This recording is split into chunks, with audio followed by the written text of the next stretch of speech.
Good morning, it's your boy Jake Goebel, Orange Cactus Coffee, kicking it with you, and I am going to brew up another cup of this Press Coffee Roasters Guatemala Ayarza wine series. And this, of course, is the one that I had difficulty with, the Malbec with flavor notes,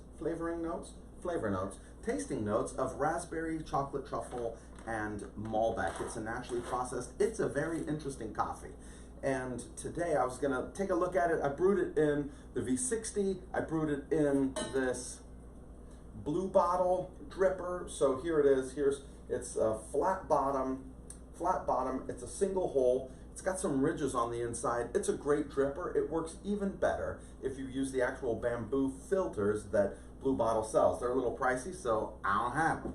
I use the regular Kalita 185 Wave filters with the ruffles. And of course, this is a Kalita 185. This is the Tsubame, or I don't know if I'm saying it right, but oh well. It's a beautiful dripper. I mean, it really is. It's copper. It looks really great. It's got a flat bottom as well, and it's got 3 holes. So what I don't like about it, and well, what I like about it is it's beautiful. What I don't like about it is that it gets really, really hot to the touch. That's why it's got this handle here. And I'm not the biggest fan of the Kalita Wave. I don't know what it is. I think the Blue Bottle gives you a little better cup with that single hole to restrict the flow a little bit. Here we've got 3 holes, so I'm gonna pre-wet it. I'm gonna heat it, and we're gonna get this puppy going. So, boom, there we go, there's that. So I'm just not a huge fan of really the ruffles on these guys anyhow. It's just, it's harder for me to get a really good cup. I find that the V60 is a little easier to dial in, sorry. So here what we've got is 32 grams again, and 32 grams of coffee. It's like, I mean, just getting coffee in there. Well, it could be me. It's probably me. Most of my problems are self-induced. It's my fault. But I find that the V60 is a little easier to use, and that's why I like it more. So, all right, we're going to go with a 100-gram bloom here. I pour on the sides. Should get that on a t-shirt. I pour on the sides, and it's okay. It is okay to pour on the side of the filter. It doesn't, the water, it doesn't just rush down and skip all the coffee, stiff arm it on the way down. It doesn't do that. So now I'm going to excavate for this bloom. I don't want to spend too much time in there, but I do want to get the coffee that is dry, I want to get it wet so we can start an even extraction process here.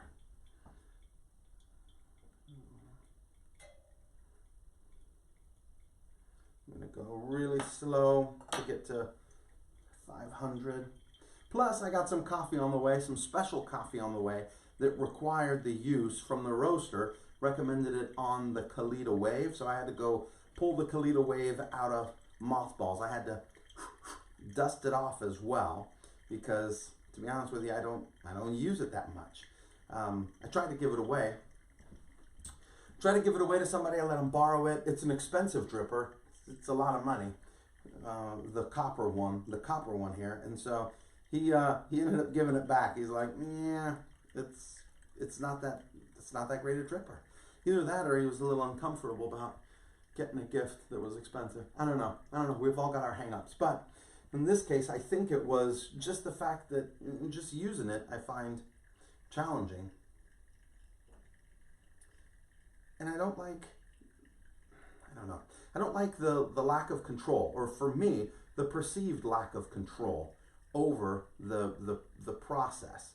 Like I can pour on the sides, I can direct the water where I desire it to go, but I can't use a spoon, I can't use the swirl, you know, I gotta touch it here. I just like that plastic V60, and it's cheap. It's cheap. It's like the cheapest dripper you can find. But anyways, I really wanted to try this Press Coffee on not every device that I have, not everyone, but I wanted to try it on not only the blue bottle, but also the Kalita and see if I could get just different flavor notes. I've really been enjoying it when it's hot. When it cools, I find that it kind of, it has a wine flavor that I'm not a big fan of, that I don't like a whole lot. Probably because I don't like wine. But if you like wine, I think this would be an incredible coffee for you to try. And like I said, it's just interesting. I don't think I've ever had anything that tastes quite like it. And so that's been fun, trying to figure out why it is what it is and how to, I don't know, get the best cup out of it. So, but I'm liking what I see so far with the drawdown.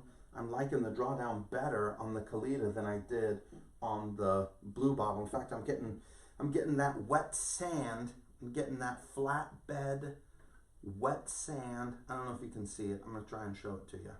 But I'm getting that flat. Look at that. Look at that. You can't see it? Okay, sorry, my bad. So I'm getting the hot, hot, hot, hot, hot. That Kalita is hot. And I'm gonna go with the open today. The open. And of course I've got my to go for work. 32 grams of coffee in, 500 grams of water. That's the recipe I've been using. And I've been using it to try and mimic what I get from Angel's Cup so I can dial in a process that works for me. This is really good. It's the perfect amount to get you going. Finish off that little bit of breakfast, maybe some eggs and toast that you've got going.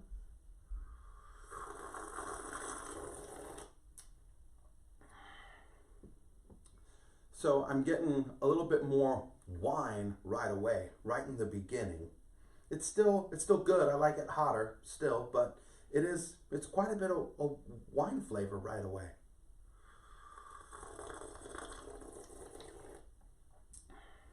It's very interesting. I think if you haven't tried it, if you haven't had that kind of experience, I think it's worth it. It's worth it to pick up a bag, take a look at it. So anyways, I hope you have a great day. Cheers.